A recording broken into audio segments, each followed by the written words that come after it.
قصة اختراع الزجاج. استخدم الإنسان في العصر الحجري حجر الثلج الزجاجي الطبيعي والزجاج البركاني الأسود لصناعة الأسلحة والأشياء الزخرفية. تشير الاكتشافات الأثرية في مصر وشرق بلاد ما بين النهرين إلى أن الزجاج المصنع الأول يعود إلى أكثر من 3000 عام قبل الميلاد. كانت صناعة الزجاج بطيئة ومكلفة، وكانت عبارة عن سلع فاخرة، وقليل من الناس من يستطيعون تحمل كلفتها. ازدهر فن صناعة الزجاج في الإمبراطورية الرومانية، وانتشر عبر أوروبا الغربية والبحر الأبيض المتوسط، وكان الرومان هم أول من بدأ في استخدام الزجاج للأغراض المعمارية، عندما تم اكتشاف الزجاج الشفاف في الإسكندرية حوالي عام 100 للميلاد.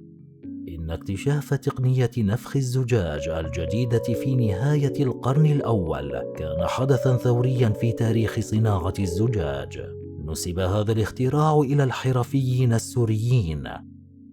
ولكن من هو مخترع الزجاج؟ يعد تاريخ منشأ الزجاج المصنع غير معروف تماماً، ولكن وفقاً لبليني الأكبر المؤرخ الروماني القديم، فإن التجار الفينيقيين يستحقون الفضل في اكتشاف الزجاج في منطقة سوريا، حيث رست سفينة تجارية محملة بالنيتروم في هذا المكان، وكان التجار يعدون وجبتهم على الشاطئ، ولم يكن لديهم حجارة لدعم أوانيهم، فاستخدموا كتلا من النيتروم من السفينة، والتي اندمجت واختلطت مع رمال الشاطئ وتدفقت بسائل جديد شفاف، وهكذا كان أصل الزجاج. سوريا كانت واحدة من المراكز الأصلية لصناعة الزجاج، وكان التجار الفينيقيون القدماء يبيعون الملابس الزجاجية في جميع أنحاء دول البحر الأبيض المتوسط. وكانت مصر دولة أخرى اشتهرت فيها صناعة الزجاج في وقت مبكر، ويعتقد أن أقدم جسم زجاجي تم إنشاؤه حوالي عام 3500 قبل الميلاد في مصر وشرق بلاد ما بين النهرين. فبعد عام 1200 قبل الميلاد تعلم المصريون ضغط الزجاج في قوالب، وفي القرن الأول اكتشف الحرفيون السوريون نفخ الزجاج، وبفضل هذا التطور يمكن للجميع شراء الزجاج وليس للأثرياء فقط. لقد مر الزجاج بتطور مثير للاهتمام متأثر بالعديد من الثقافات، وللزجاج تاريخ طويل يصل إلى 5000 عام. أما التسلسل الزمني للزجاج فهو كما يلي: ففي عام 3100 قبل الميلاد تم العثور على أقدم المشغولات الزجاجية في مصر، وفي عام 1500 قبل الميلاد تم العثور على منتجات زجاجية صغيرة مصنوعة من القوالب في مصر وسوريا. وأما في عام 400 إلى 25 قبل الميلاد فكان التطور والنمو السريع لتكنولوجيا صهر الزجاج والعمل والتشكيل في منطقة البحر الأبيض المتوسط خلال العصر الروماني. وفي عام 1000 للميلاد هيمنت البندقية على إنتاج الزجاج، وأصبحت جزيرة مورانو مركزا زجاجيا رئيسيا.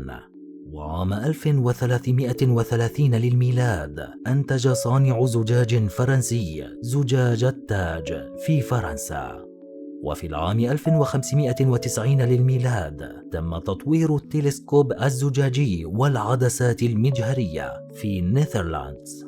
وفي عام 1600 للميلاد استخدم كاسبر ليهمان صانع زجاج تقنية قطع الكريستال الصخري إلى الزجاج، وأصبحت فرنسا قوة رئيسية في صناعة الزجاج.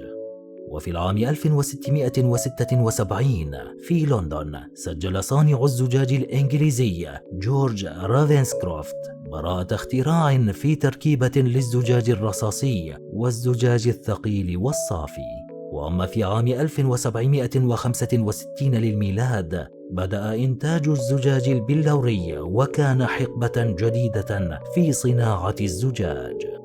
وفي العام 1827 للميلاد تم اختراع آلة ضغط الزجاج في أمريكا. وفي العام 1843 قدم هنري بيسمر شكلا مبكرا من الزجاج المصقول. وفي العام 1875 تم تطوير زجاج تقني في ألمانيا. وفي العام 1903 اخترع مايكل أوينز آلة نفخ الزجاج الأوتوماتيكية. وفي العام 1984 اكتشف مارسيل ومايكل بولين وجاك لوكاس أول زجاج فلورايد في مدينة رين بفرنسا.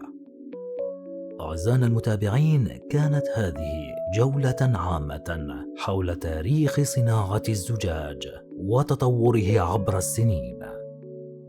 أعزائنا، تابعونا في قناتنا الصوت الفريد الوثائقية على اليوتيوب. دمتم في أمان الله.